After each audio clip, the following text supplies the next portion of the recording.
Like twin arcs of jagged whip-crack lightning tearing across the peaceful background hum of the Underhive Vox waves, we are the sound of malicious discontent. 665.66 UHMR Chemrat Radio.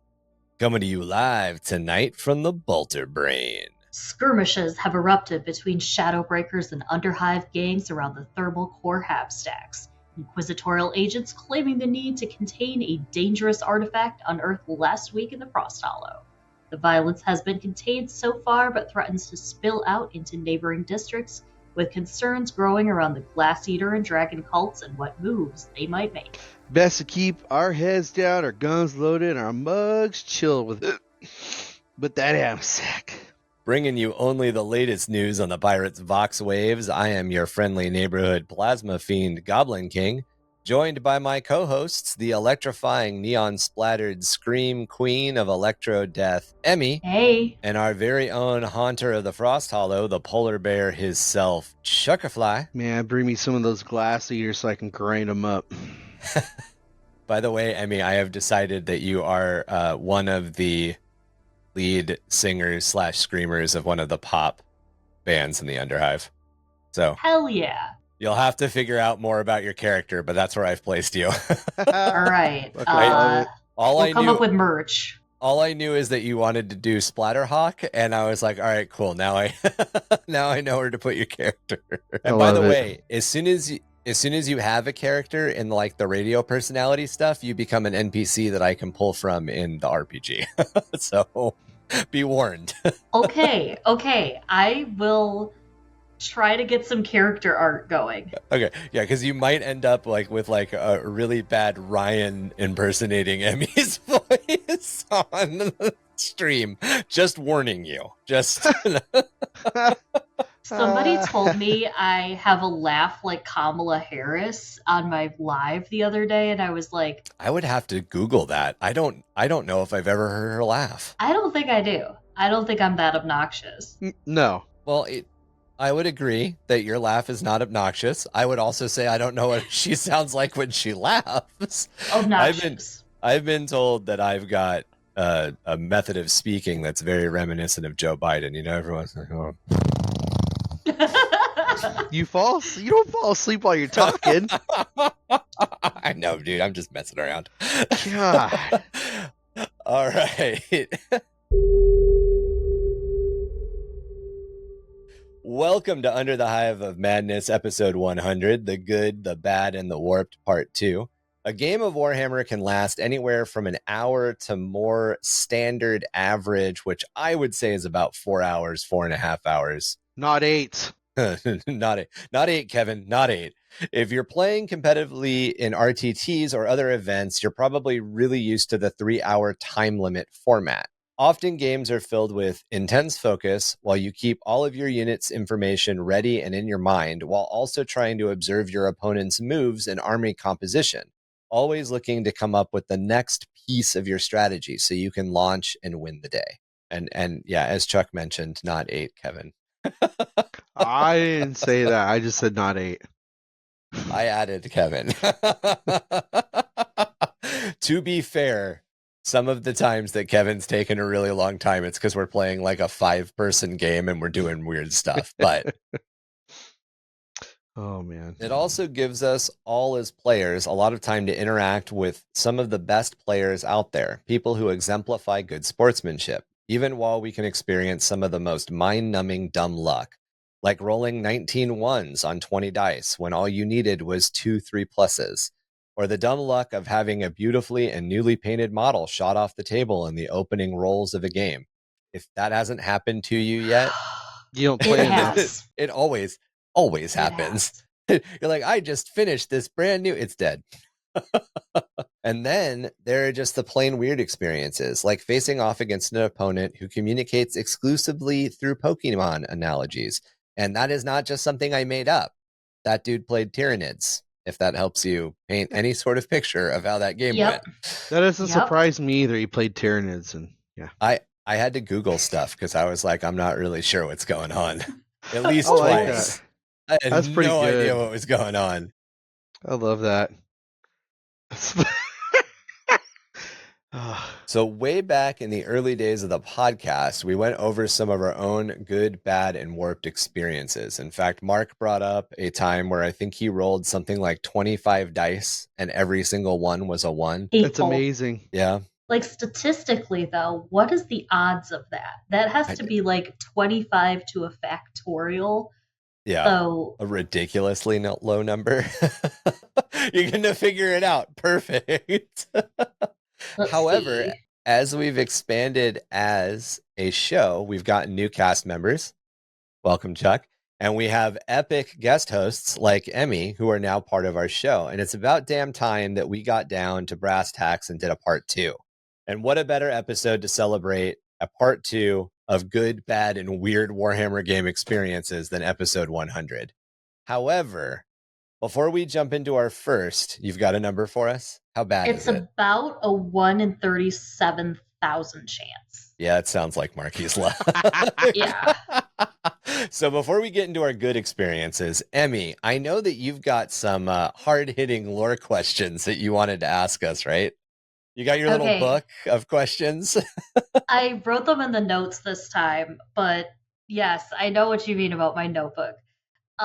So I am I've been doing some fan requests lately from my comment sections about doing some skits. And I am trying to do a little research because people have requested a skit about the Genestealers. So my question to you is, you know when a Genestealer fucks you with a stinger, right? When it throat fucks you with its ossipositor, is that what we're talking about? when it inserts dominance. when it tongue punches your fart box, is that what we're talking about? When it jizz blasts your lady hole. That. Right, okay. We're all on the same page. Okay. And then let's say you receive a cream pie from someone that is the same species as you. Okay. That At the same time? No. Like later. you get tongue Genestealer punched in the first. thrusty.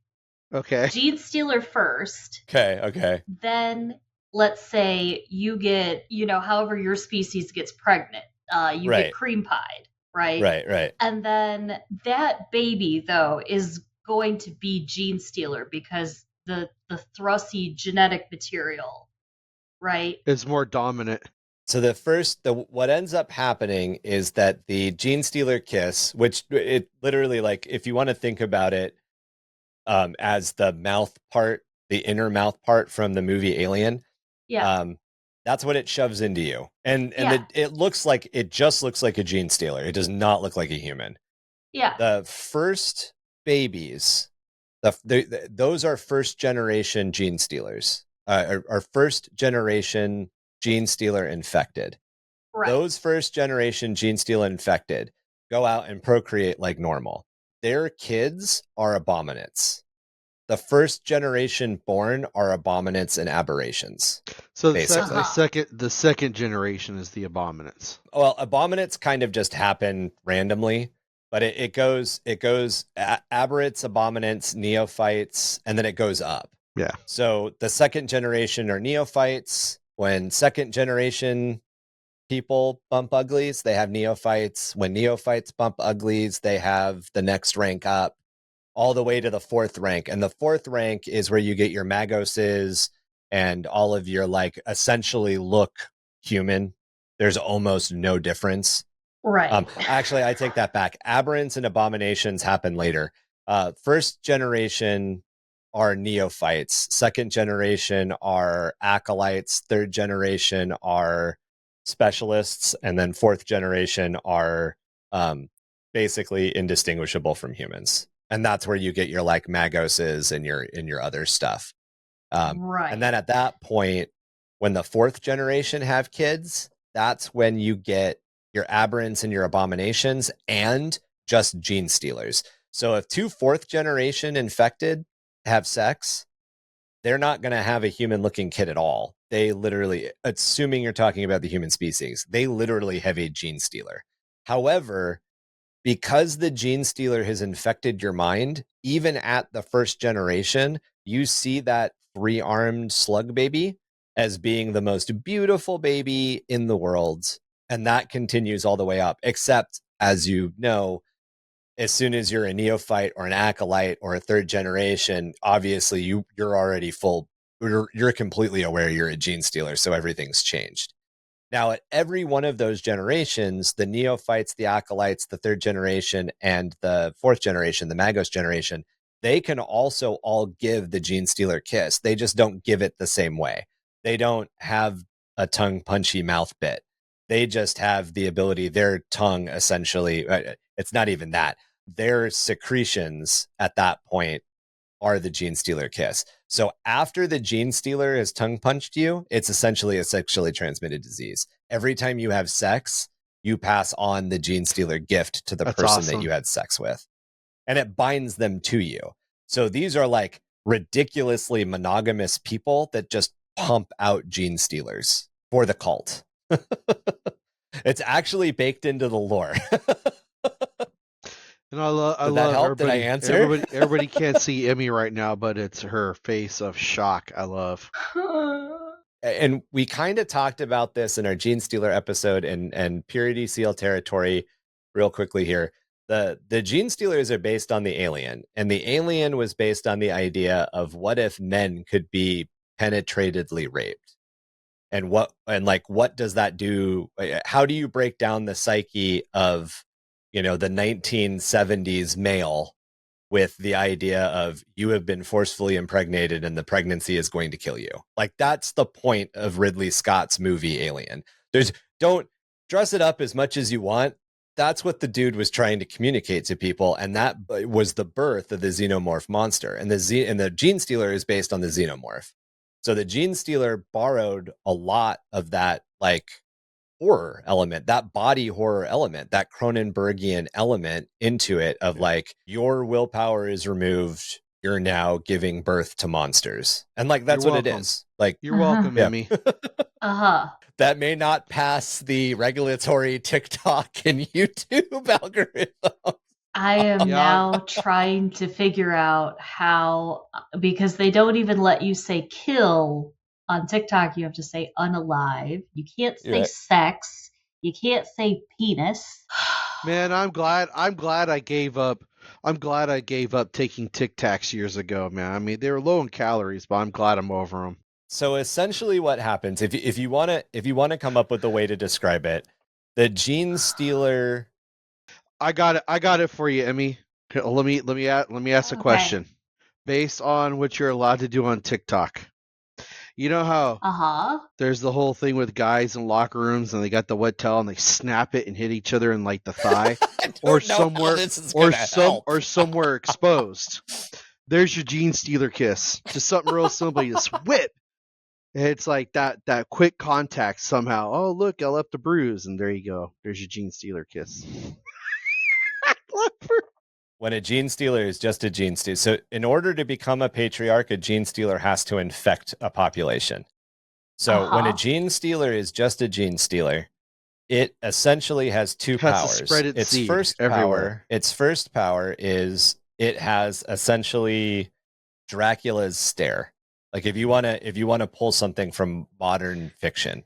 So it looks at you and you become mesmerized by it. And then what it does is it opens its mouth and it puts its ovipositor into your mouth. And then its ovipositor infects you. And an ovipositor is just call it an ovipositor. I mean, people can Google what that is. But a lot of insects have ovipositors. Ovipositors are a very, very common thing. Yeah, I'm just wondering if maybe I could like put some tennis balls in like a tube sock and like you could shoot. You can use a squirt gun. Use a squirt gun. Just be squirting people with it. Just squirt somebody with a squirt gun right in their mouth. Be like, oh, whoops. It's like when because I have friends who have children. It's like when your 5-year-old child is sick with the flu and they sneeze directly into your mouth. Yep, exactly that. Oh my god. I have lived this. I told you guys that I used to work my genes were stronger, so I didn't get sick. The Clinique counter at the mall, right? You used to work at the what counter at the Clinique counter at the mall? Clinique. I heard meat counter. I was like, they're selling no. Meat's on the menu, boys. I didn't even hear meat. I heard something else. So okay. No. So I used to work at the Clinique counter. And a woman comes up one day to the counter and she is asking, oh, can you do a foundation match on me?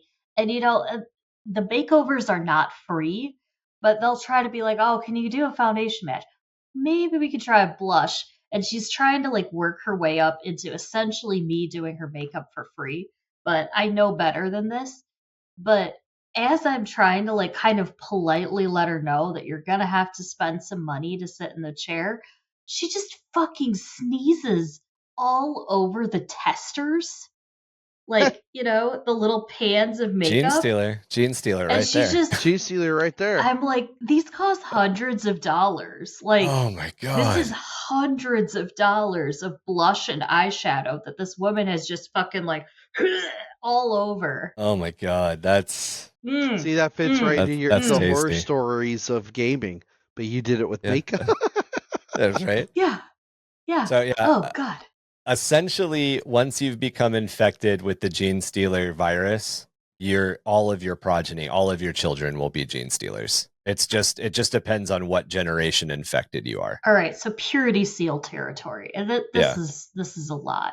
And for those of you who don't know, Purity Seal territory means, it gets pretty bad. Yeah, we're gonna talk real. We're not gonna hold punches. Okay, so say that you're a human female and you get tongue punched in your fart box by the Tyrannussy. Okay. Right. And then to Gen Z it, gotcha. And then you come home and you get cream pied by your man. Yep. Has he just been cucked? As soon as he inserts, he becomes infected with the Genestealer kiss. Oh. And it's because they're swapping fluids. It's literally a sexually transmitted disease. As soon as they kiss and swap body fluids, he becomes infected with the Genestealer kiss as well. That's why, kids. The preachers preach celibacy and don't be fooling around in the 40k millennia. That's how it spreads so fast. And until the woman or male, if you have a seahorse species, becomes pregnant, that person will be very promiscuous. So if it takes 20 partners in order for a pregnancy to occur, that's 20 people who are now infected. And those 20 people will go out and sleep with potentially 20 people. As soon as there's a pregnancy, the relationship turns rabbit monogamous. How do we make as many neophytes as possible in as short a period of time? So picture a Slaanesh cult being infected by this. Well, it doesn't even take a Slaanesh cult. That's how an Underhive falls. But picture it. But picture it.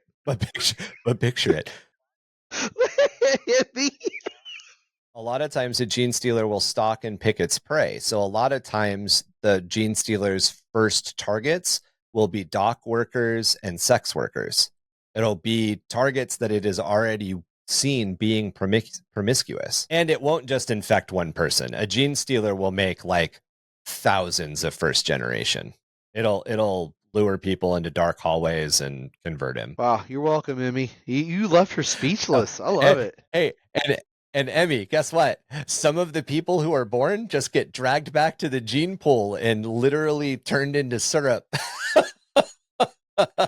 So yeah, it's not all sunshine and puppy dogs. Sometimes your beautiful baby neophyte is just going to get dragged off and turned into a bio blade. Into nectar. Yeah. The Genestealer cults are deep body horror grimdark territory. They're a lot of fun. The doing their lore was a lot of fun because it's all none of it's nice.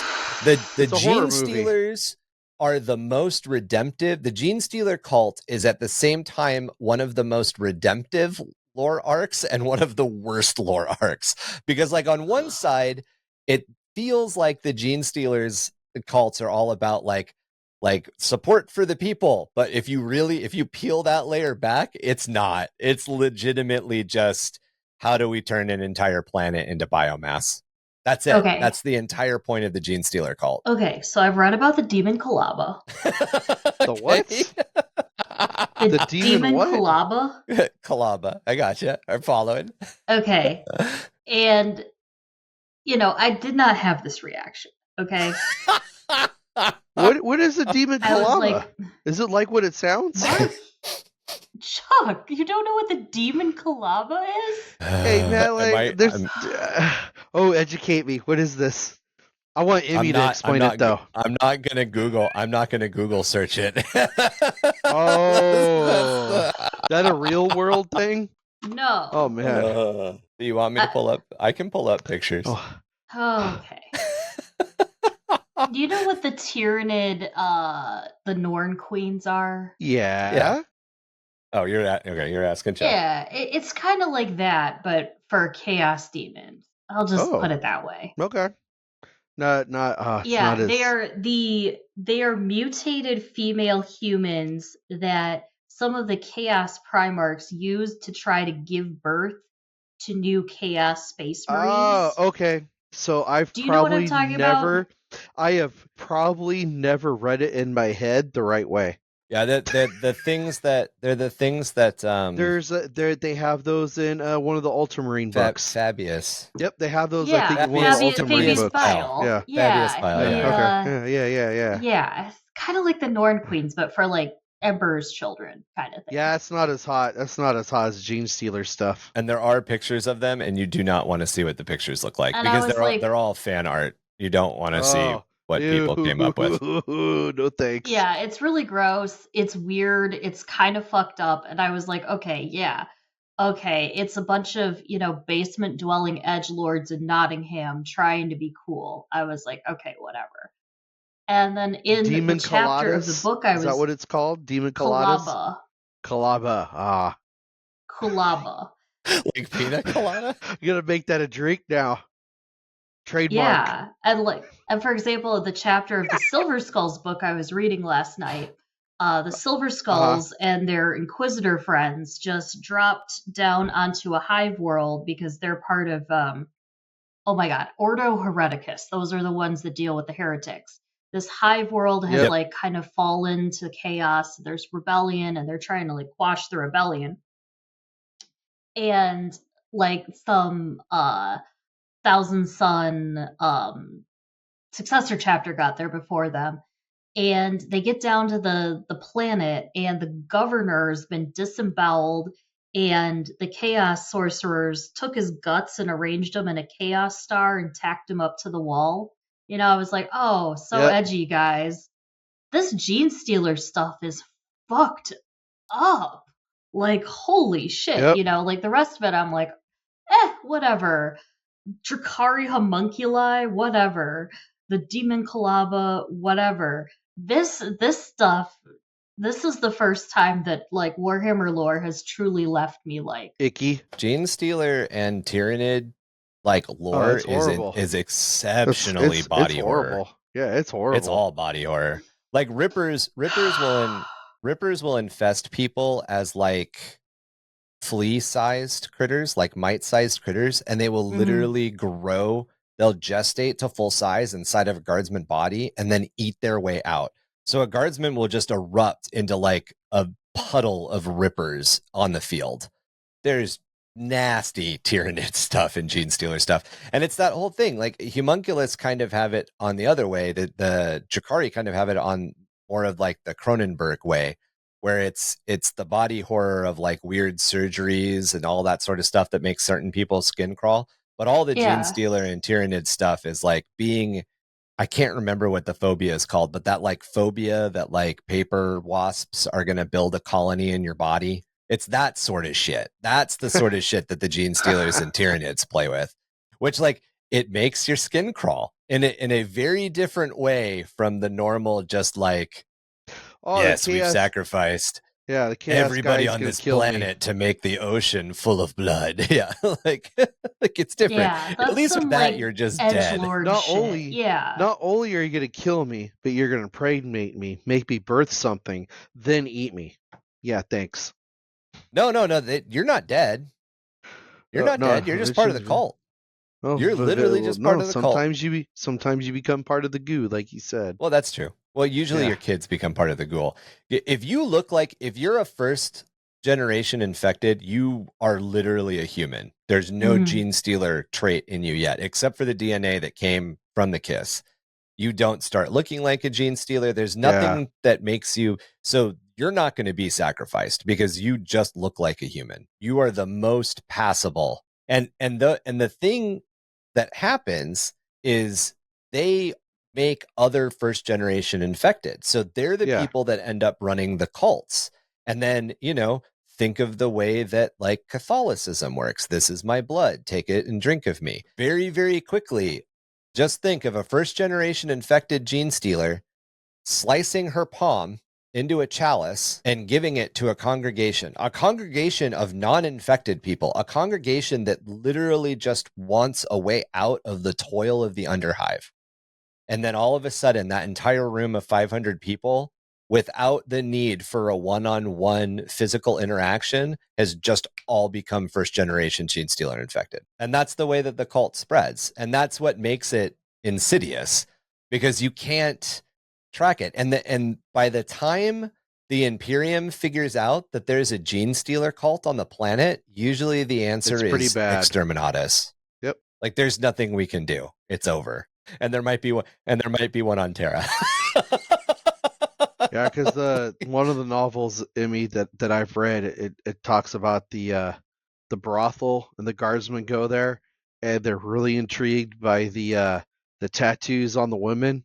Well, those aren't tattoos. That's actually how their bodies are shaped now, and they manipulate it to where it's a Caspian Cade one, where he's like, "Oh no, this is bad. Like you guys are idiots." And he starts shooting everybody. Yeah. Yep. But it makes the hot, thick mommy magos a lot more insidious now that you know that, doesn't it? Yes. Oh my god. I had no clue this would upset you that much. Wow. That's pretty good. So no Genestealers for Emmy. Like, okay. They're just a lot more thought out than a lot of the evil things in Warhammer. Like body horror, like this specific kind of body horror, there's not a lot of things that are like super off-putting to me. But like, one of my favorite animes in the whole world is Naruto. But when you get to the chapters of Naruto where Orochimaru, he's basically like the Fabius Bile of the Naruto world.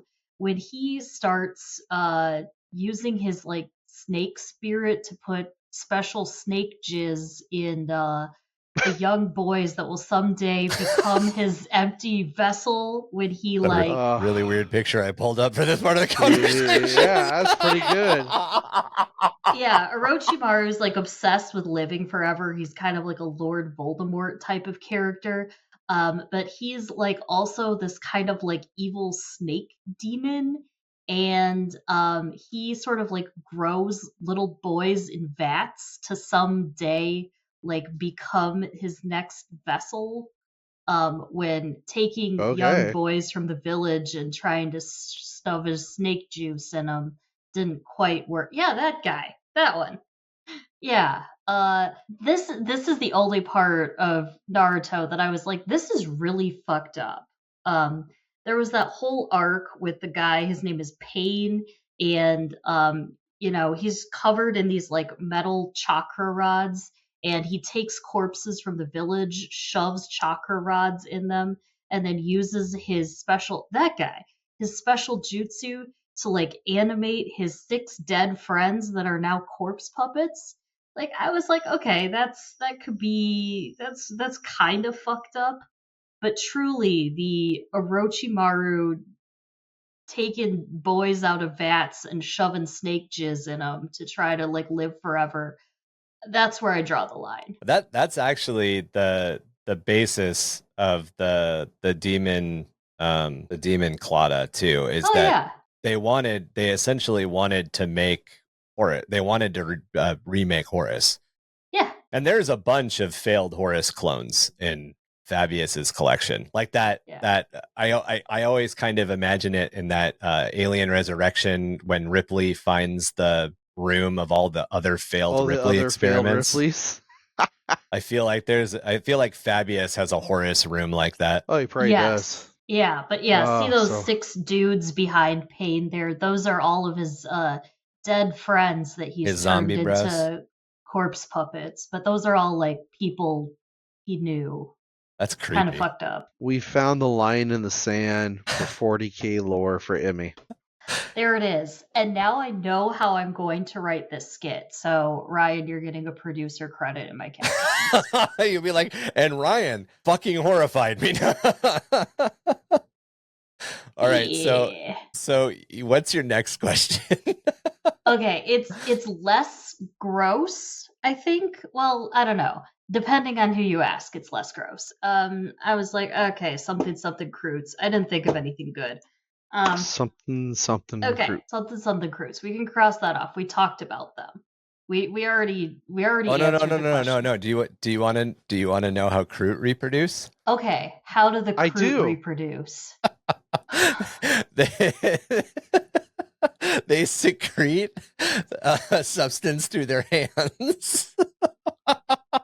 So a Kroot back rub has different connotations. Oh my god, there's this onesie. There's this like novelty onesie you can buy that says all mommy wanted was a back rub. I've seen this. I've seen this at Walmart. Everyone at Peck wears that. Everyone that lives on Peck wears that. However, I couldn't tell you what the difference between a male and female Kroot is. I don't think Kroot are sexually dimorphic. I could be wrong, but I'm pretty sure Kroot are not sexually dimorphic. Kroot also can genetically tailor themselves through their generations. So they'll specifically eat, like the reason that they have Kroot hounds is because they specifically ate hound stuff and they like genetically bred themselves into dogs. However, Kroot hounds are a genetic dead end. So a Kroot hound can't genetically change itself back into a Kroot or into a smarter creature. Kroot are really cool. Kroot are one of my favorite aliens, like period, hands down. Like taken out of the context of any universe, Kroot are some of my favorite aliens that exist. But they do have jizz hands, so you're welcome. Jizz hands. Not jazz hands, jizz hands. Oh my god. Oh, this entire episode you're gonna have to mark as like age restricted content. Oh wait, all of our episodes are every single one of our episodes gets the explicit mark on Spotify. Don't follow us for medical advice and explicit mark are the two things that I check every time. Okay. But that brings me to my third and final question. And this is, the mild body horror, I suppose. All right. So you know how the Space Marines have, through the Astartes project, have all sorts of fun new organs. Yeah, there it is. The omophagia. That's what we're talking about today. I'm trying to find the actual, like, the way that they spell it. Maybe it's omophagia. I can't remember what. Omophagia, I think. They do spell it that way? Yeah, it's OMO. I know that because we were reading about that in the chapter of the Silver Skulls book that I'm reading. Yeah. But anyways, what I'm wondering, phagia, not A. Oh, yeah. There we go. Okay. Yeah. We're talking about... I don't think there's a picture of this organ. There is a picture of a bunch of the organs, but I don't know if this one is one of them. Okay. So the omophagia. So essentially, what I'm wondering is... This is the one where if they eat like the brains of their enemy, they can remember, right? That's what the omophagia is? Yes. So in the book that I'm reading, what happened in the book is the Inquisitors and the Space Marines are down on this heretic world and there's rebels and stuff, but there's also these chaos sorcerers. I believe they said that they were some sort of successor chapter of Thousand Sons. They were able to extract part of the brain of one of these chaos sorcerers and eat it to figure out and go into their prefrontal cortex, because that's where your short-term memory is. Yeah. And they were able to eat the brain and figure out like where the rendezvous point was that they were all meeting up in this battle. Yep. Okay. What I am wondering is, for a moment, the space marine that was eating this brain was like almost tempted by heresy and chaos and stuff. What happens if a space marine eats, for example, like Eldar or Tau brain, like a non-human brain? So they get the impression or the flash of information from a specific chunk of time. And that's only if it works. The omophagia is one of the organs that's known for failure. Or like it doesn't really work that well anymore. Good that you brought up the Tau, because there is an Ultramarine book that God, what is his name, Ryan? That badass Ultramarine that I like, the Captain of the Fourth. He's got like 3 novels. They got the model out for him now. Oh God, I can't think of his name. He's got the green shoulder pad, right? Yes, one the green shoulder pad, yeah, because he's the Captain of the Fourth. In his novels, one of his veteran sergeants does that to Tau. That's how they're able to like win the battle. He gets, and the whole time he's eating the brain. Uriel Ventress. That dude is such a badass. Yes, he's so cool. One of his veteran sergeants actually does that, and that's how they're able to win the battle, because they can know where the headquarters is, where the ethereal's at, so they can go kill him. The whole time he's eating it, it's just like every stereotype thing you've ever heard about like a gunny sergeant or sergeant major, how he's acting and talking while he's eating it. Like he fucking eats it the whole time. Yeah. Yeah, they don't like it. Basically, if they eat like a green skin brain, or they eat a Tau brain, or they eat an Eldari brain, they're going to get a flash of a certain amount of time. So like, and it's never specified, but say it's like the last 16 hours or whatever, and it's going to be information relevant to that. I think the only reason in some of the books where they eat a chaos space marine's brain or a chaos creature's brain or whatever, or something that's infected with chaos, and it like messes with their willpower, is just because that's the way of chaos. Like, I don't think it really has anything to do, like, if you eat a Tau brain, it's not going to make you more likely to become a Tau. You're just going to get information from it.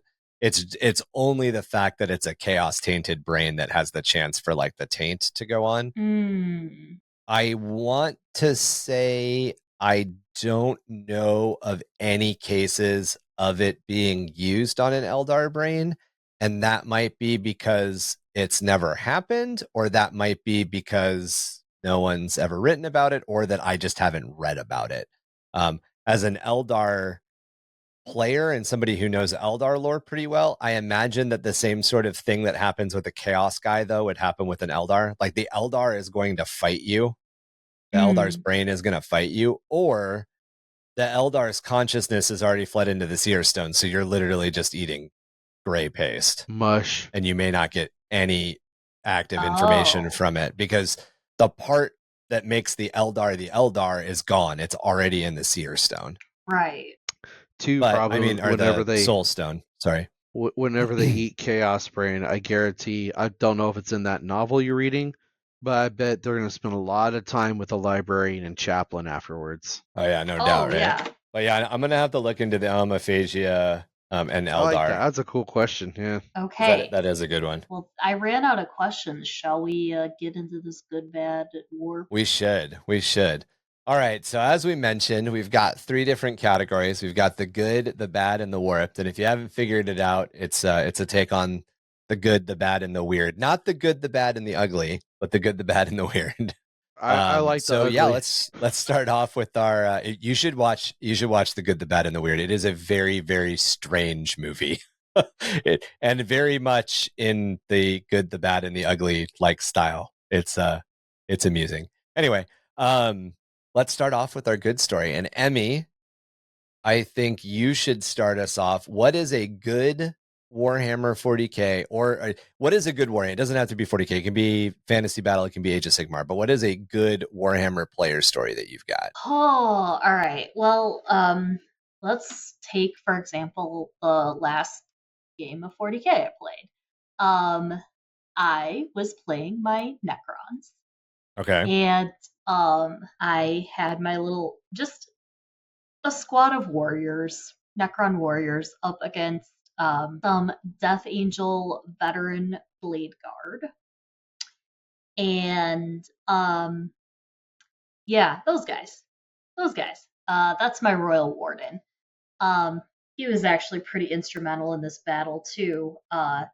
The guy who was playing Dark Angels kind of lost track of him, and he managed to hold an objective and just kind of hang out there. And by the time that the battle was over, I was like, yeah, Carl, the Royal Warden, he's just been hanging out on this, on this freaking objective marker the whole time. So that was a good time. But he managed to one shot my entire squad of warriors. And I had such a lucky roll on my reanimation protocols. I was able to bring enough of them back. And then I was able to hold that objective. And I won the mission by victory points. So reanimation protocols are really freaking good if you're a Necron player. But that's my good story. That is a good story. I was trying to find pictures, not videos, pictures, and failing. But check out Emmy's TikTok if you would like to know. I'm not She's got a lot of picture good stuff person. up there. I'm a video person. So yeah, that's what I do. Unfortunately, the algorithm kind of like crunches the stills. Yeah, they do. But yeah, she's got some really cool paint jobs. So go check it out, guys. All right, yeah. Chuck, you're up. You're in the good seat. It's like being in the hot seat, but less hot. Something good. Playing, let's see, a few years ago, being in a league and playing Slaanesh Demons. Oh, Slaanesh. Okay, I looked up the wrong right away. Everybody right away, straight to fists. So I was playing my Slaanesh Anybody Demons. who talks to you for more than 5 minutes, I'm just saying. No, I know. Well, basically the whole thing was I had wanted a Slaanesh army forever, something completely opposite of how I normally play. So here I am playing him in a league. Unannounced to everyone, I was only able to play. So the league wanted you to play like 3 games a week. I was only able to do 1 or 2. Playing the fastest, squishiest army, I came in 3rd, which blew away all the meta players, which was great. That's a good one. That's a good one. My Slaanesh Demons giving everybody the middle finger, or the middle claw. The middle claw. There you go. Probably no surprise to anybody who listens to the podcast, and definitely not any of our patrons. By the way, if you guys want to see some of the pictures that we're talking about, see some of the other stuff that we do, you can join us on Patreon for $3, $6, or $9. You get access to the video podcast. You get entered into a monthly giveaway, and there's a couple of other perks there. So run on over and check it out. Moving right along. Seeing Emmy's shocked tonight. Over. Oh yeah, oh Emmy's God. shocked face. If you download some of that for like vertical video content, I love it.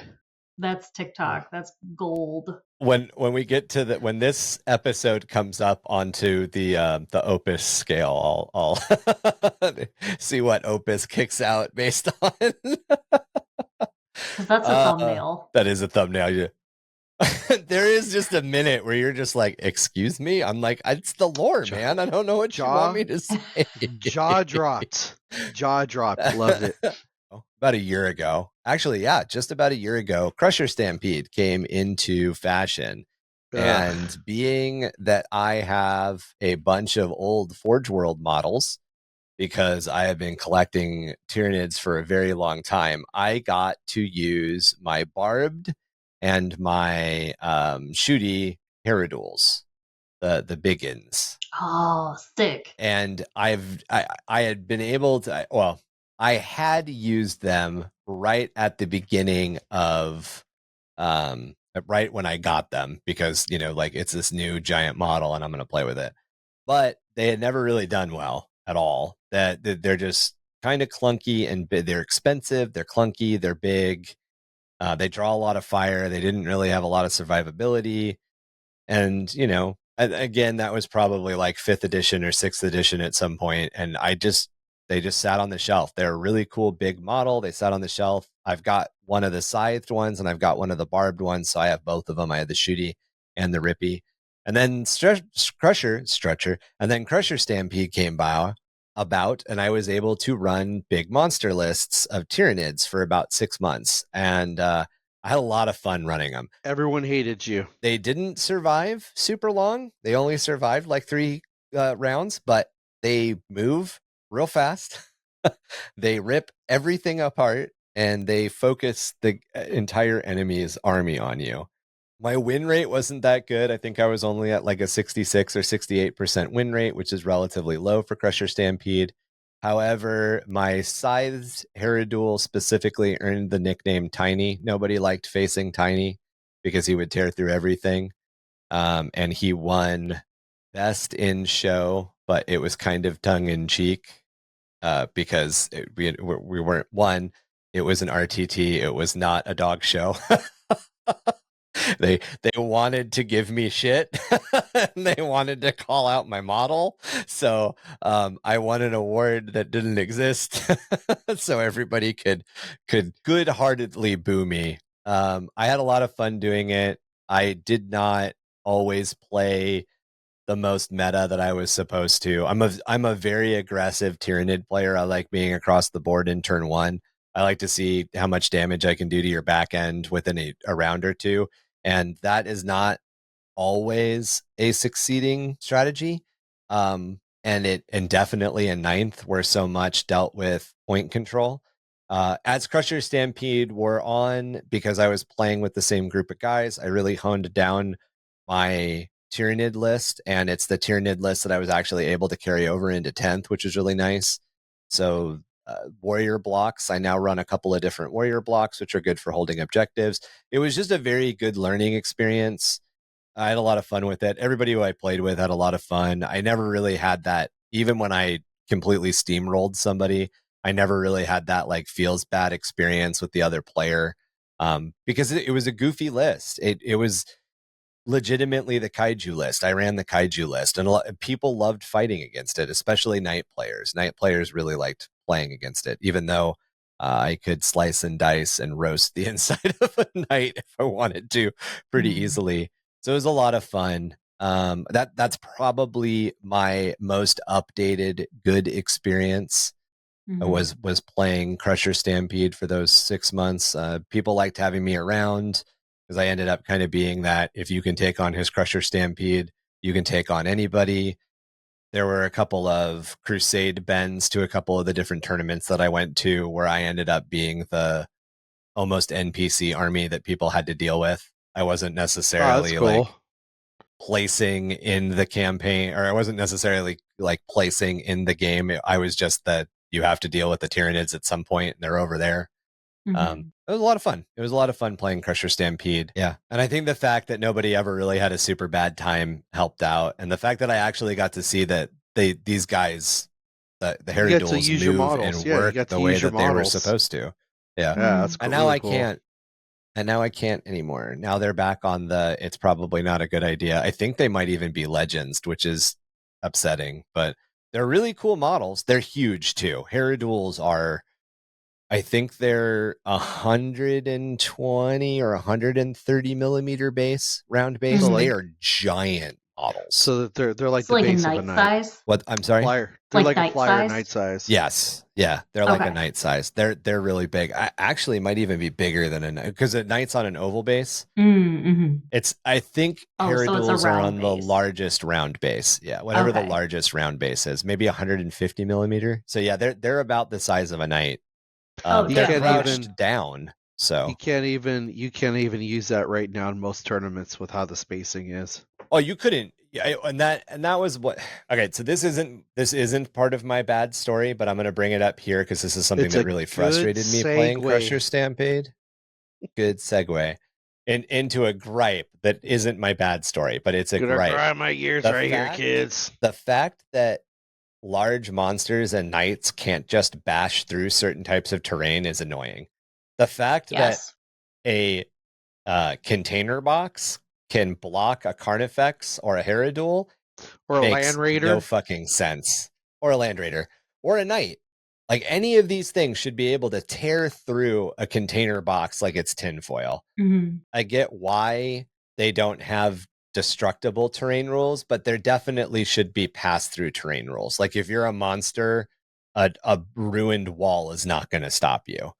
4 inches, baby. They don't. You can go over it if you're Titanic. If you can go over it. And that's the only way that these guys would be, if they're considered Titanic monsters now, would be the only way that they'd be able to go over them. But even at that, like a 3-story ruined building, like just think of any cinematic, because a lot of this game is about immersion as much as it's about competitive. Just think of the cinematic experience of that monster, the Herodule, shredding a 3-story building to get to your Space Marines that are taking cover behind it. Like that right there is the shit you see in an action movie. But it doesn't happen on tabletop. Shit. Right. That's some Yu-Gi-Oh shit. I like that. What's the new one? Pal World? That's some Pal World shit. I don't even know how that game works. I don't either. So it's some Monster Hunter shit, right? Mm-hmm. All right. So with that segue in, a bad game. Let's just talk about that guy at my old store. Yes. You know how like there's always that one guy? Oh, there's usually more of them, but yeah. There's a king of that guy. But let's talk about the king of that guy. So at my old store, there was this guy. And at first, I didn't really realize what he was doing. And the first time I ever played against him, I was like, okay, whatever. This guy, the big boy. Contact. Yeah, that's a big model. Okay, the guy. Yeah, sorry, Emmy. No, it's all good. It's all good. The guy. So the first time I played against him, I just thought he was trying to make like some friendly chit chat before the game. He's asking me, because at the time I was running a Imperial Knights list. And I am talking, there you go. The hat, wow. The hat and everything. Wow. For sure. Yeah. Let me guess. Setting the stage. Can I guess? Was he a Space Wolf player? Tau. That was my second guess. Okay, so he plays Tau, and the first time I'm talking to him, I just thought he was like interested in like the knightly house because I was running this House Raven army. And he was interested because I was doing some kind of like Mechanicus stuff. I had some like Chanticles of the Omnissiah type of rules. I had some, certain like knightly relics, knightly houses. And I thought he was just really interested in like the build that I had created in my, knightly court. And you're going with these Helverins and you're going with the Knight Gallant. And I'm just like, yeah, don't you think that's a cool kind of fun build? Like it's a little bit more melee focused than a typical, and I think he's just genuinely like complimenting my cool strategy. Right. This fucking guy, every single time he'd be like, okay, so she's using these Chanticles, this knightly house, these relics, doing this many Knight Gallants versus this many Knight Paladins, and then would change every single thing list so that he could, every single weapon, every single thing, he would magnetize and like snap different things on and then completely out metagame you. So between game 1 and game 2, he would completely change everything? He would completely change it. Or even before game 1, just thinking this was like a little like friendly pregame banter. But then he's like, okay, he's got like, probably like 3,000 points to pay 2,000. And he's like, well, I'm going to deploy more drones and I'm going to, whatever. But this guy would just take any sort of friendly pregame banter and then use it to metagame you. He just pull out his multiple lists and be like, it was like having a sideboard. It was like the equivalent of like pulling out a sideboard before game one in a modern tournament when you're sitting down and you're like, oh, well, I made mono red goblins. And instead of just like playing the list that you thought you'd bring to a tournament, you're already boarding in things that are good against mono red goblins. Like, it's a fucking dick move. So, and that's why I prefer, and I think it's happening more and more, that RTTs want your list ahead of time. Yeah. Like this is and you're locked into it. This is with except like I forgot a model or I need to proxy something. But this is totally also different. like, this is Saturday like morning 40k at the game store kind of thing. This isn't like tournaments or anything. This is just a guy who felt the need to like out metagame everyone at a casual game store setting, which is just shitty to me. Did he eventually get stomped? Yeah, eventually there was this guy who was Flesh Terror's list, and it turns out Melee's really quite good against the Tau. Who would have thought? if you weren't aware of that, right. But yeah, there was this. Next time I play Tau, I'll have to bring a Melee list. You didn't bring the Melee Tau? Yeah, there was this weird long-haired dude with the Flesh Terrors, and he would just like fucking destroy the blue fish people. It was great. There you go. Love it. Yeah. That's fucking great. All right, Chuck. So I'm going to keep going with that guy theme. Oh, man. Okay. Oh, no, but that guy. Same guy? No, it's a different guy. Okay. So that same type of guy, I got two stories for him. One, there was a hobby place where some of us used to hang out at, older gaming group I used to hang out with. And same kind of thing Emmy was like talking about. It's like Sunday morning, everybody showing up to game. He would literally go, oh, what are you playing? He'd pull out a list and pull out the custom guard list to play against whatever you were bringing. Yes. So he even got caught one time by Rugen with an extra tank. Snap. Oh, yeah. The rules lawyer himself was looking and going, I think you got an extra vehicle. Oh, no, I don't. Let me see your list. Oh, I guess I do. And he did the whole sliding it off the table like really slow. I played that guy in a tournament, and this is where I get the whole thing about what is it that I usually do? Oh, you want me to just pick my models up now? That guy was at a tournament. Brand new Blood Angels Codex came out, and this is back when you only had like the two other codexes, Blood Angels and Dark Angels, and everybody else was vanilla Marines. Right. He literally looked at me and goes, "You want to just pick your models up now and call the game? Because I'm playing Blood Angels." Yeah. And I literally get fucked. Yeah, oh yeah, shit, yeah. Right. I've played in very toxic places in tournaments. I can imagine. Yeah. I ended up handing him his ass in that game.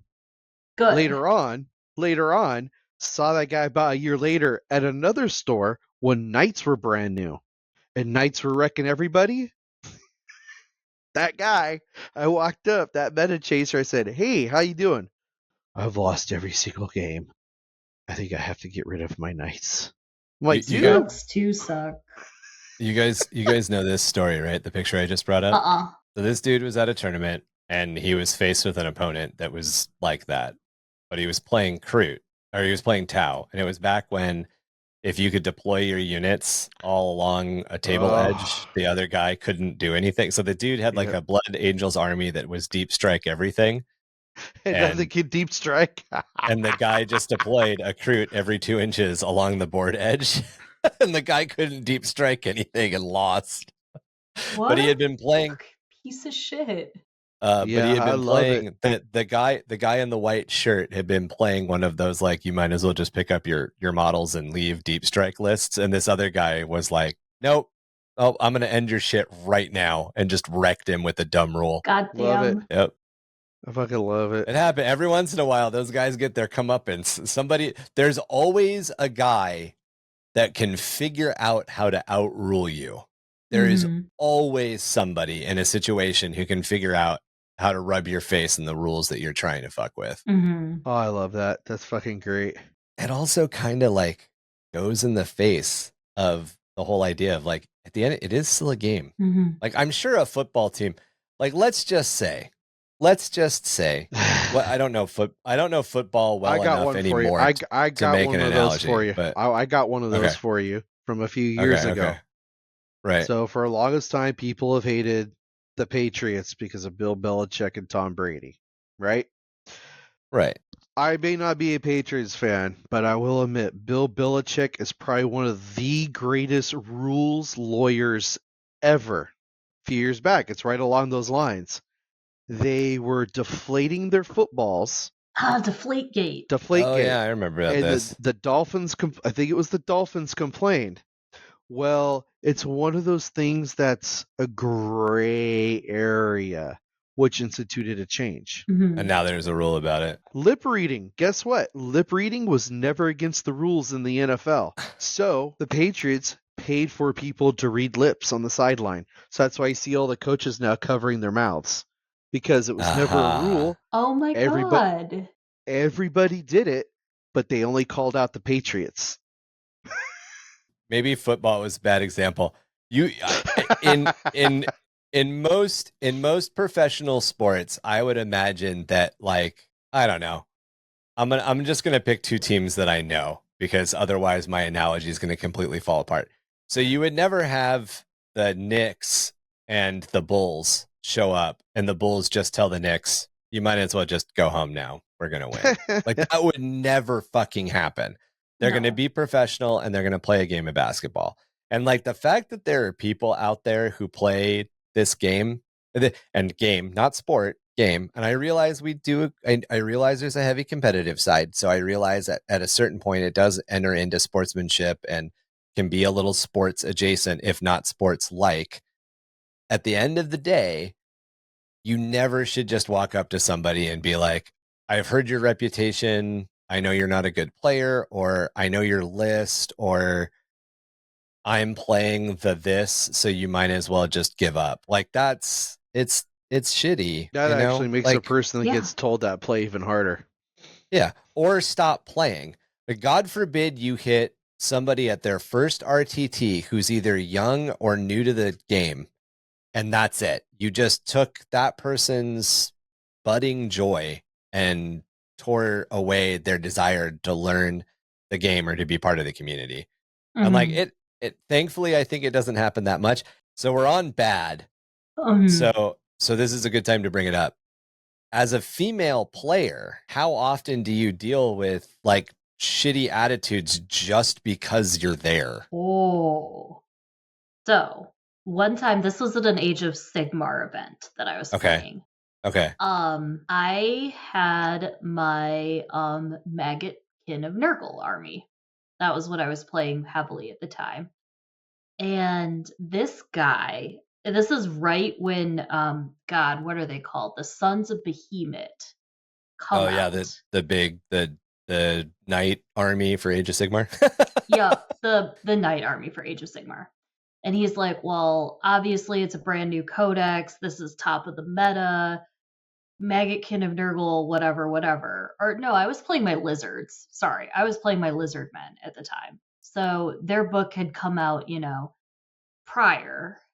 And he's all like, whatever, you're just playing lizards because you could paint them and put sparkles on them. This guy did not know how to play.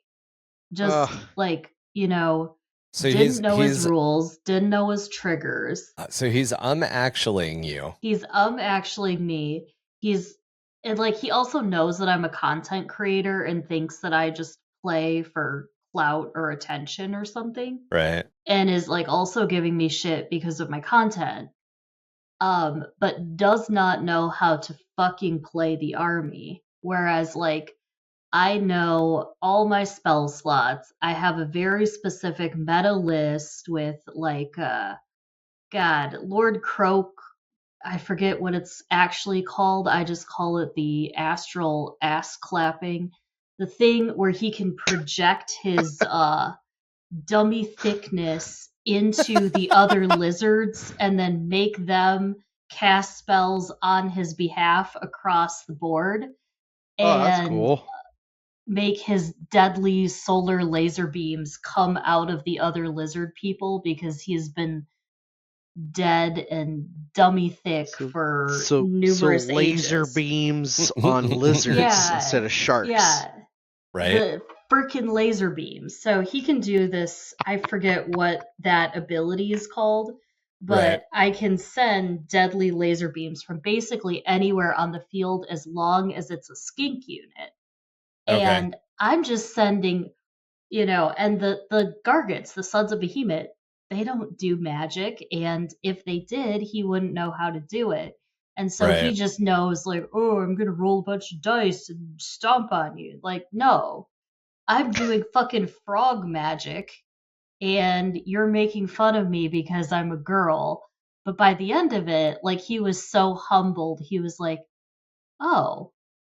And I got a commission out of it. He was like, well, my wife wants to have this, it was like a little crab mini for D&D. And he was like, oh, can you make my wife like this cute little like crab thing for D&D and put some sparkles on it? And I was like, yeah. Is that going to be PayPal or Venmo, bud? And you're like, and 35%. It didn't know. Yeah, 35%. What? And it's going to be extra cool, for the sparkles. Yeah. It is very cool that you turned them a little bit, because usually I see those guys and they just stay straight on their course. Yeah. So I was like, you know what? I do firmly believe that you shouldn't return the shittiness back. And sometimes you can monetize that.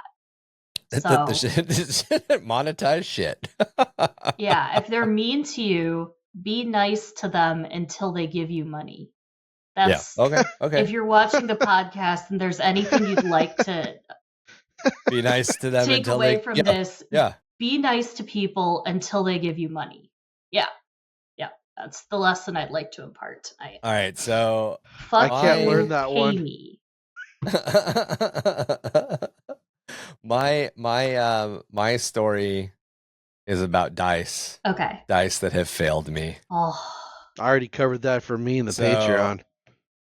Yeah, I had a game not too long ago. At this point, it was a little while ago, actually. But it was right at the end of 9th. It was right at the end of 9th. It was against Guard. And there was pretty much no reason that I should have been in a position where I was losing. I was playing my Tyranids. And I had my Swarm Lord is just getting surrounded by guardsmen, by regular old guardsmen. And it was just something like 32 hits that I had to save against. And it for a Swarm Lord, it's a dumb low roll. Mm-hmm. It was at the time, I get reroll once. Yeah, I think I did. I either got reroll ones or I got an invuln on top of my save. So I essentially had 2 chances to save against this stuff, and I had to roll like more than a 2, and I failed. Oh. And my Swarm Lord died to like 10 guardsmen, and it was just one of those moments where I was like, well, fuck. And then, of course, he lashed out, but he lashed out and did no damage. Like, it was just insult on injury. And like, even the guy I was playing was like, you're gonna throw those dice away, right? And I'm like, yep. like, these dice have failed me for the last time. And then my only other story that's bad, at least in recent memory, is I just finished painting one of my Screamer killers for the Leviathan set, and I went to a game, and it literally round 1 got shot off the table. He was even behind appropriate cover. The guy was just able to move and shoot him off the table, and I'm like, and the other one that isn't fully painted survive to the end of the game. And I'm like, of fucking course. Like, that's exactly what it just happens My Necron sometimes. Death Croissant, same thing. The other person got first. Ugh. First thing they decided to do was go for my fucking Doom Scythe. And my Doom Scythe is probably, I would say, the coolest part of my Necron army. And it just gets fucking blasted away. Your love Doom my Scythe Doom looks Scythe. sick. It's gorgeous. It's so pretty. Oh, I thought your Doom Scythe was here. Your Doom Scythe is My super Doom Scythe is fucking not dope. Apparently, I haven't. I'll put it on Instagram. I'll write that down on my to-do list. It's There's a my badass cat mini. eating Jimmy John's. That's exciting. That is Midwest as fuck, by the way. There's my cat eating Jimmy John's. All right. Anyways, so let's roll in on that statement. Let's roll into your weird experience, Emmy. All right. So sometimes, right, it's the other person that's weird. No, this was fully me, and that I was on my bullshit, and I was the problem in this scenario. So, I'm gonna preface this by saying that at an earlier time in my life, I was a lot less sober and mentally stable and on medication, and I did a lot of drugs. I was doing a lot of drugs. And for a good long time, like Rick Sanchez level of drugs. Well, I mean, I was doing psychedelics, and I would take an amount of magic mushrooms. And then go play magic frequently. I was frequently taking small amounts of magic mushrooms, and I had more than what I thought I had ingested. You like doubled your microdose, and we're like, but it was too late. I wasn't microdosing. At this point, I was straight up macrodosing. I had a lot of magic mushrooms. And I did not realize until I got to the game store for this Age of Sigmar event. And we probably got through about 1 to 2. I think we had each had a turn before it really sunk in how many fucking magic mushrooms I had consumed. I was fortunately playing with a guy that I know, and he's a good guy. And I'm running Nurgle Mortals, so I am the Nurgle stereotype at this point. I am playing Maggotkin of Nurgle. And he is playing Stormcast Army. And the meta at the time was this Stormcast Dragons list. That's not relevant to the story, but there's a lot of Stormcast on the board. And there's a lot of Nurgles. And we're going back and forth, and things are going fine, and I'm remembering my hit rolls, and everything's going great until it fucking hits me. And I just look at these Stormcast, and the Stormcast in the lore, right? They die, but they can't really die because they're Eternals and they get reforged and come back. So he's rolling to see how many models he can retain after this last round of melee.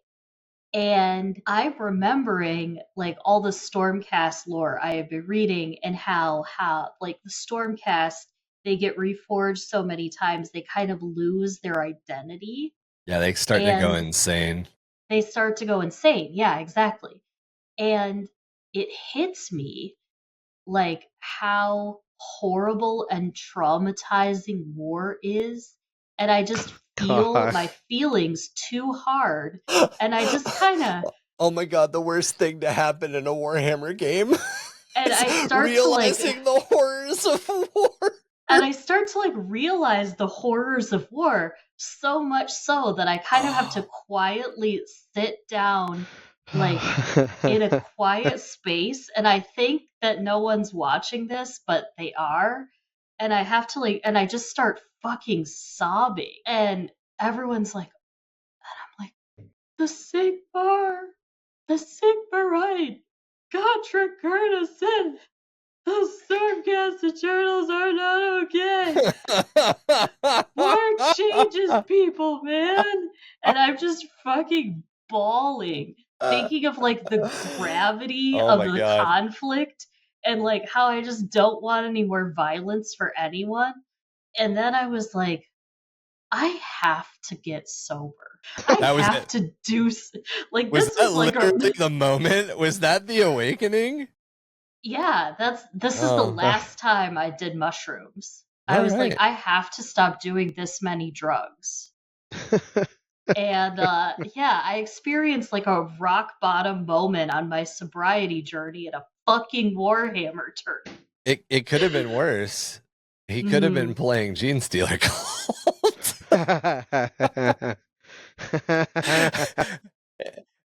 I'm just saying, like, you know, don't time travel and tell yourself Genestealer Cult lore now.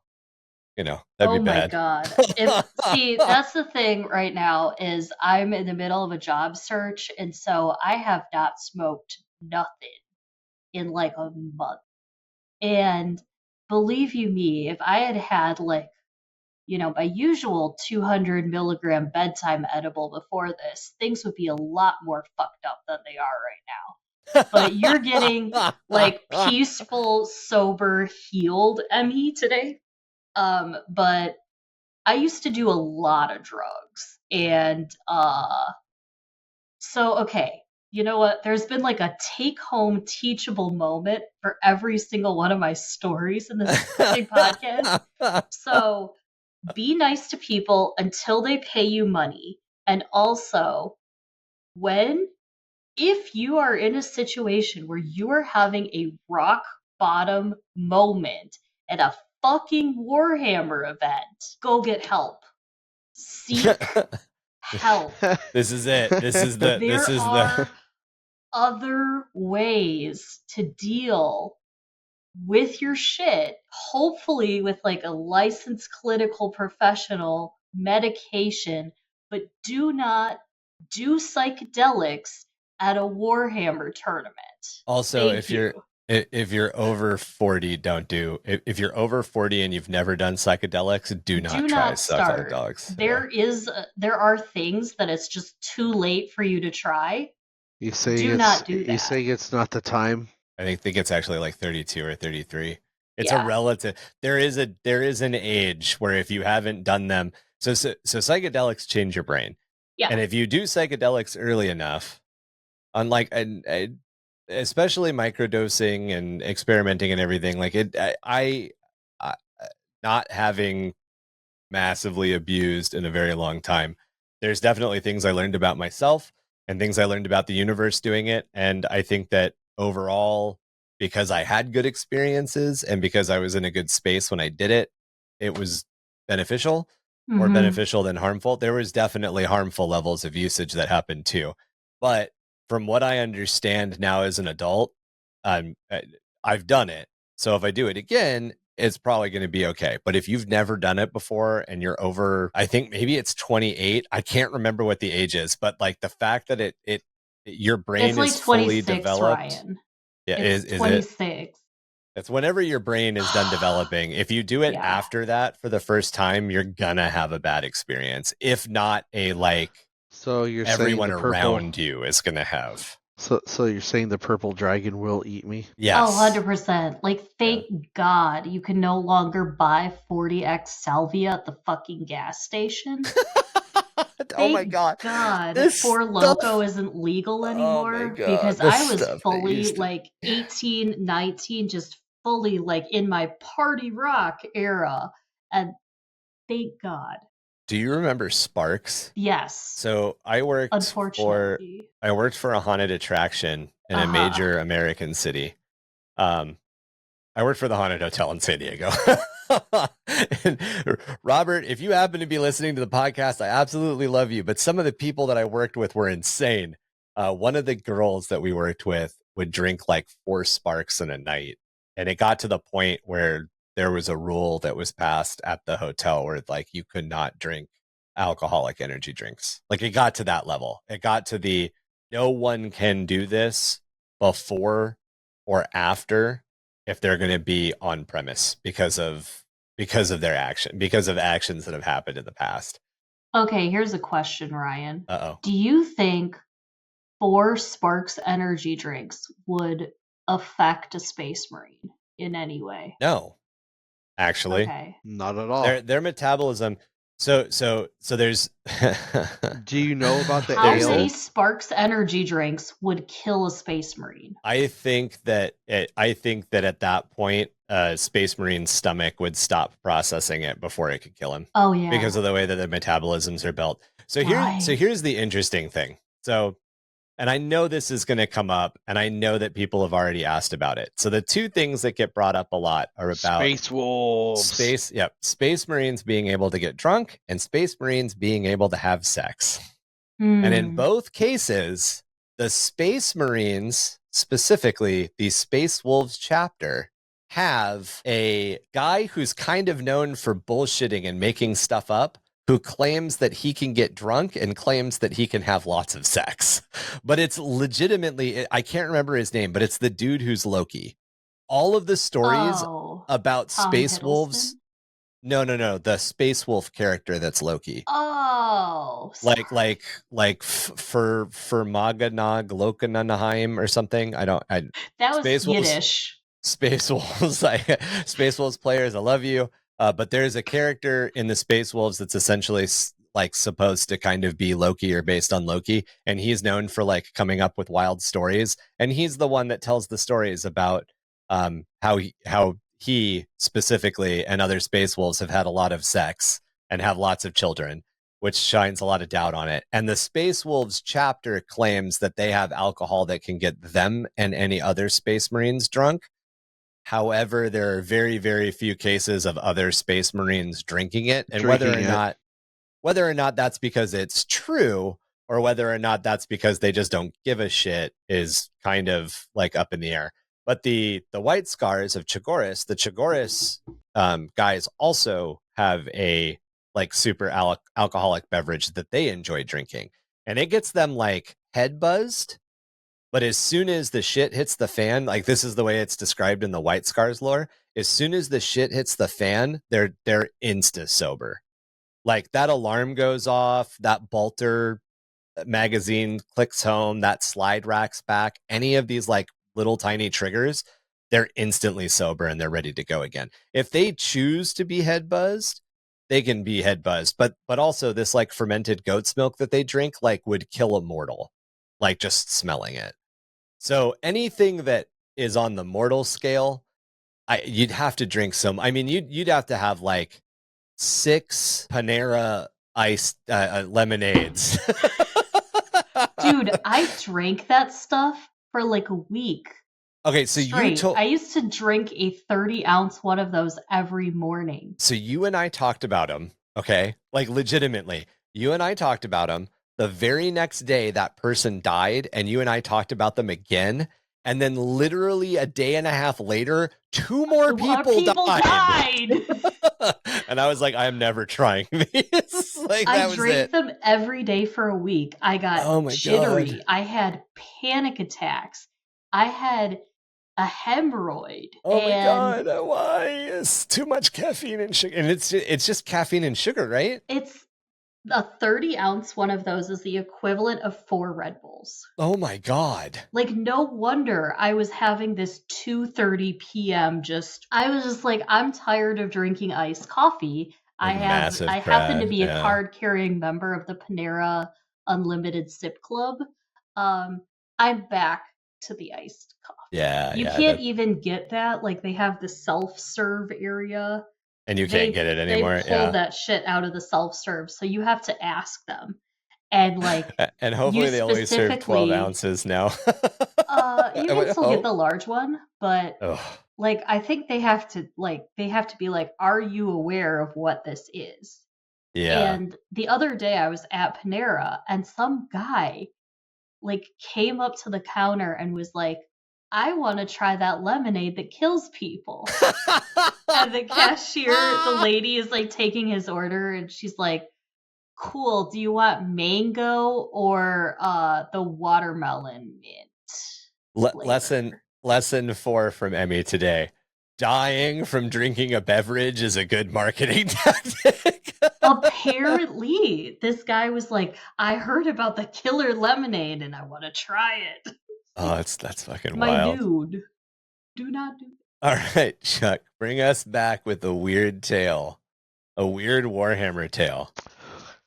So, he's like, one day I was on ecstasy. No.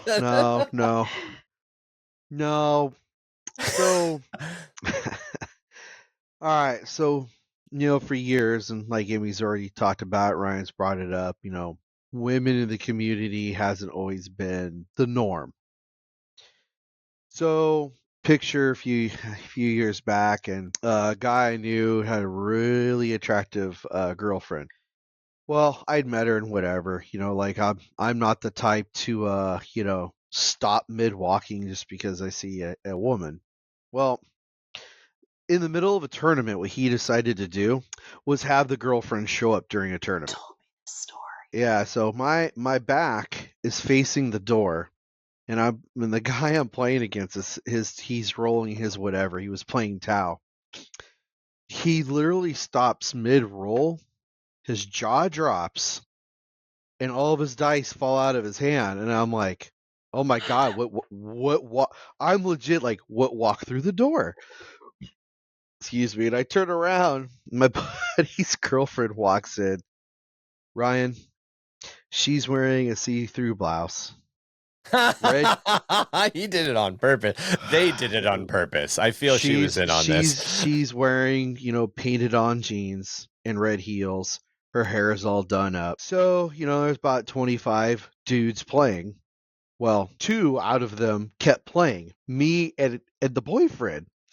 Everyone else literally stops. She walks in. They do the whole movie big kiss and the whole thing. The guy I'm playing against turns around and looks at me and goes, is that really his girlfriend? I'm like, yeah, that is his girlfriend. He's like, I don't understand how you can get a girlfriend like that. I'm like, dude, I'm married, like with kids. Like, how do you not understand that? Have you never seen a woman before? Oh man. And I swear for about 20 minutes, the store was just dead. Dead silent. And I'm like, hey, buddy, roll them bones. Man, he's like, but do you see what she's wearing? I'm like, yeah, she's wearing jeans and a blouse, bro. Like, what's the big deal? She got a bra on, nothing's showing. Like, come on, let's roll bones. I was like, wow, that's like, what a fucking trip to watch that happen in a store. Oh my god, man. On the flip side of that, a funnier one is that same store. I had to go have a talk with the owner one day. I believe in buying models because I support the company for the game I play. Whether they're painted or not, well, now everything's got to be painted in my mind when it hits a table. But hey, you're a kid and you're starting out. Get your stuff's not painted. Right. But fucking green Kleenex boxes. Like for stand-ins and stuff. For tanks and rhinos. Hey, that's pushing it. That's not a Line Raider. Oh yeah, it is. I drew tracks on it and I drew a gun. Yeah, no, bro. No, can you? At a table game, that's pushing it. Like if you're at home and you want to try a list that you haven't played yet, and totally understand or go on that. Tabletop Simulator. Right. Well, I mean, before Tabletop Simulator that didn't exist back then. I realized, yes, I realized what age and era we're talking about. I mean, come on, Emmy. I used to have to put my lists on stone templates once in a while. Well, we used to print out like we used to color print or Xerox copy print depending on how poor we were. It was armies to test stuff out. Oh, what was it? All the time. And the original Death Army Dread Builder. Builder used to be the program. Yeah. Yep. And you could print out all your little tokens, and then you could basically play out your tokens. Oh, like their MapQuest directions. Ow. Why are we in the ocean? We were trying to. We're a landlocked state. How the fuck did this happen? Oh man. I've had a couple of those experiences at the tournament, the big tournament that I go to here in Iowag. There's a guy whose girlfriend plays Magic, and she dresses to distraction, and I think she's used to doing it. I think she's used to doing it to the Magic kids, which is why she does it to the 40k guys. But she comes in to visit her boyfriend, and like, there's a handful of us. There at this point, I think there are enough people who play 40k who are in there. You know, we're now all those of us who have been playing for a while are in our 40s and 50s, and we're married. And those of the second generation or third generation or whatever are also like in their late 20s and 30s, so they're in relationships. But there's definitely a small minority of people, probably half the tournament, that stops and looks at this girl when she walks in. And it was funny because like she kind of that it's a girl. She plays it on purpose. Like she bought a bunch of booster packs, and she came over to the table. I was playing against her boyfriend at the time, and she came over to the table and she like leaned down so the cleavage was out and started opening her cards right in front of us. And like, I glanced over and I'm like, oh, you play Magic, huh? And I went right back to the game and all that. And she was like, yeah. And then like after a minute or two, she's like, you're not fun. And I'm like, yeah, no, I've got a girlfriend. Like, do you smell that? I appreciate. It smells like vanilla walking through the room. Vanilla walked into the room. Do I need to stop? What's going on? Oh my god, dude. Okay, there's glitter in my eyes now. It's like, dude, bro, come on. We went or to just see like, I don't know, you dress for the weather, or you try to be comfortable, and you think what I'm wearing isn't that summer. slutty. Like, I was wearing this. Okay, I got my tits out. My god. I was wearing she has this. Pink on. This isn't like horribly revealing, but I was wearing this to the LGS on Saturday. Right. On Saturday. So this is like a week ago. And we're all playing Commander, so we all have our like commanders out. And this guy fully just gets right down into things. He's and trying like, to check out your sideboard. Exactly. And he's trying to play it off that he's like trying to see what commander I'm running.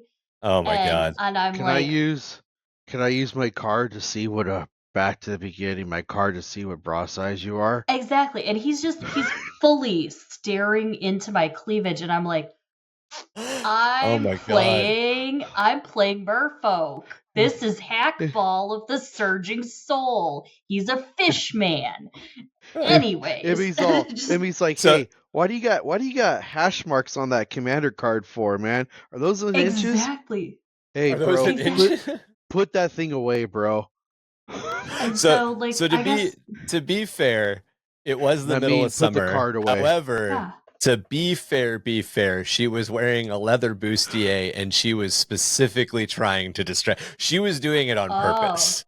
No, I was. Did she have like a fan blowing through her hair too to make sure everybody got a waft of the vanilla? She ended up doing lunch with us, and she was actually really nice though. She knows a fuck ton about Magic. I was like, I have no idea what you're talking about. And I play this game too, and I have no idea what you're talking about. Yeah. Well, see, that's the thing on that same note, like what you're talking about, Ryan, when I went to LVO 2 years ago, and we were just walking around the grand tournament. I don't know. Was that the year that the AVNs overlapped with LVO? Because the AVN awards are usually the week after or the week before, but every once in a while, there's twice that they've happened at the same time. The AVNs were really recently. They happened the weekend after LVO. Yeah. So there was a lady that was there playing in the grand tournament. I cannot confirm or deny that she was dressed like this on purpose, or she had literally just left the club and went straight to the tournament because of how she was dressed. And this is the year.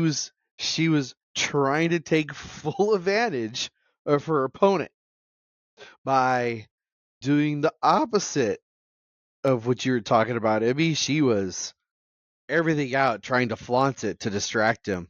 And to the guy's credit, he never looked up. Nice. I've seen this work in beer pong. In beer pong. Beer pong.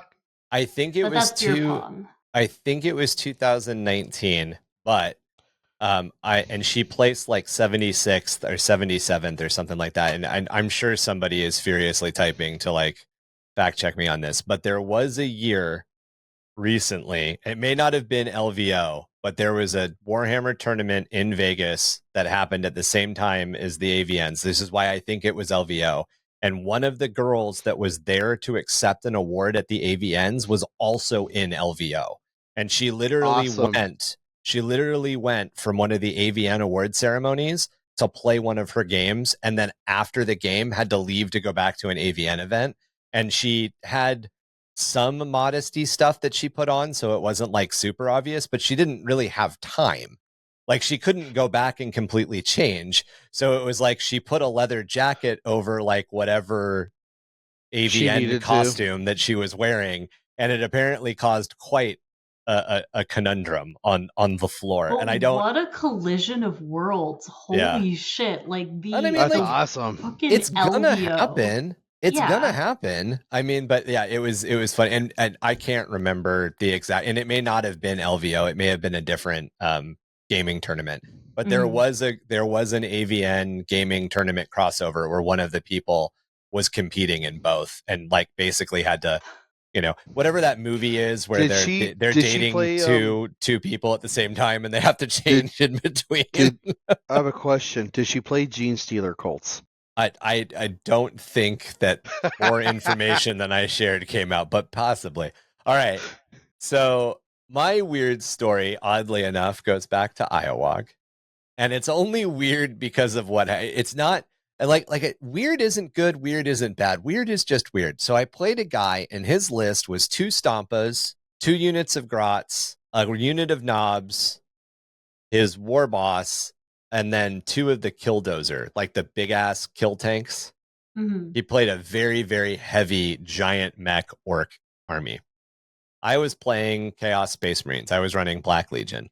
Nice. I 1v1'd 2 Stompas to death in a row. It took me 6 turns with Abaddon. Yeah. So Abaddon killed 2 Stompas by himself in 1v1 combat. What a fucking badass. Charged 1, and the guy was like, "Oh, this is hysterical. This will never work." And I'm like, "Yeah, neither of these guys are getting anywhere. I'm just tying your unit up." And then I killed his Stompa, and his other Stompa was like, "Oh shit, I should go deal with that." Then I killed that one too. But that's awesome. I didn't win. Go figure. His Grots were able to hold too many objectives for the entire game. That's hilarious. And with 10 Terminators, with 15 Terminators, excuse me, I was unable to shoot 20 Grots off of 2 objectives. That's horrible. It's just one of those weird stories. It was fun. Did you use the same dice? Did you use the same dice? They were different dice. I killed 2 Stompas in 1v1 combat using Abaddon. I mean, That's wild, man. I rolled really good.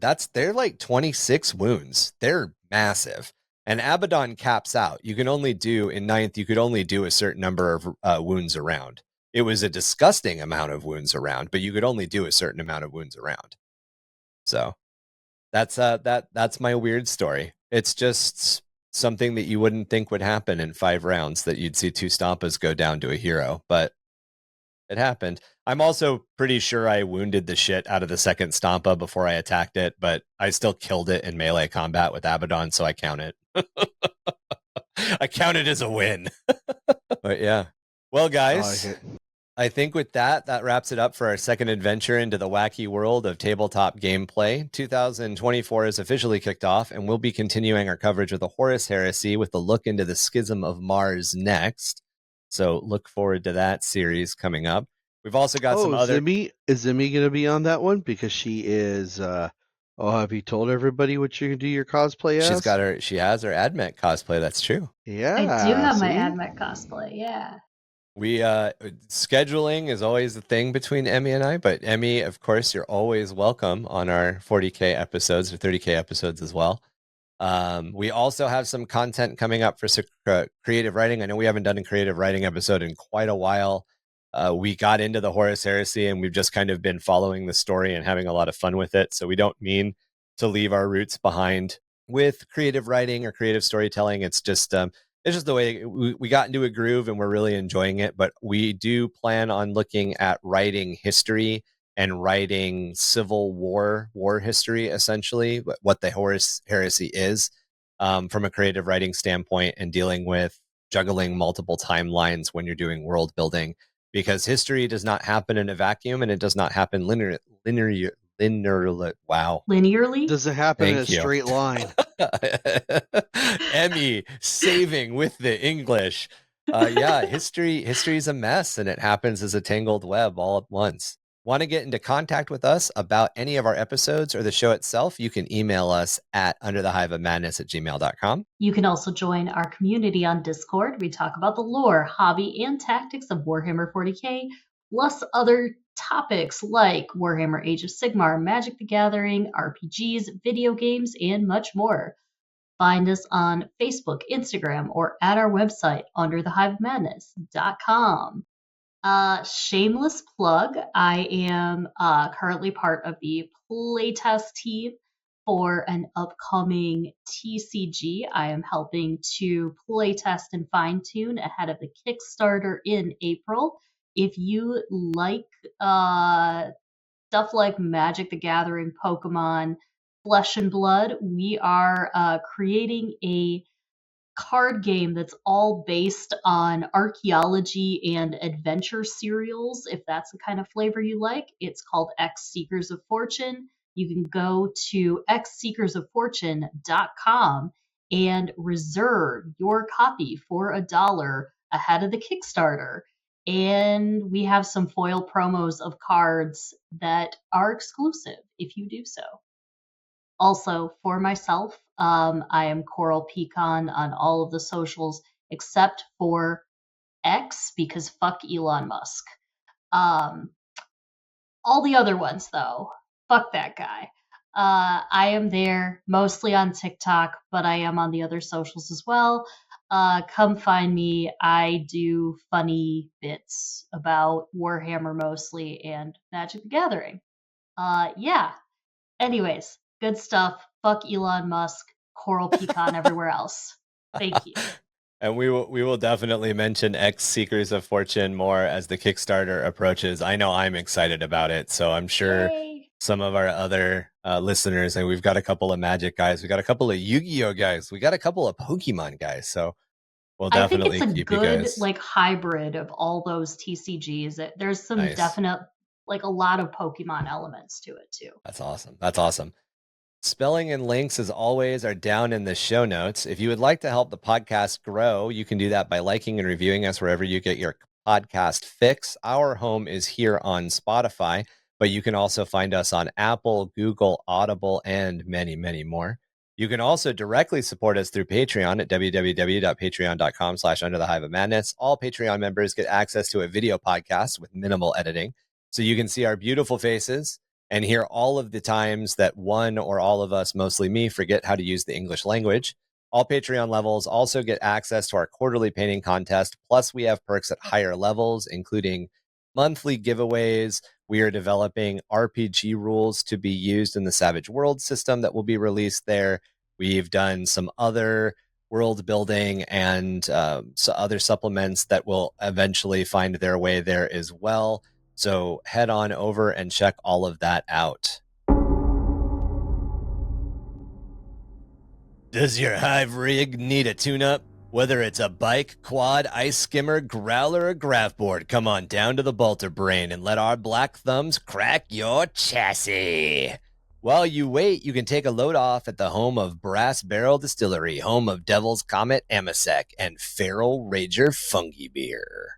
Bringing you Twin Fists of Rebellion, we are the truth peddlers of the Pirate Voxwave 665.66 UHMR Chemrat Radio, reminding all of you Chemrats, Hive Mice, and Sump Ghoulies to keep those dials fixed right here. Same ratty frequency, for a dose of the same ratty-ass attitude. 4 arms spreading in the gloom, heralding impending doom. In the frost-kissed silence, a shared hush of violence. A snick, a splash, a spray, a gurgle, a cry. The underhive breath released beneath a caged sky. Did I do okay? All right. Read a fucking book. Read a fucking book. Emmy's going to bed. And don't forget to bring your straws everywhere.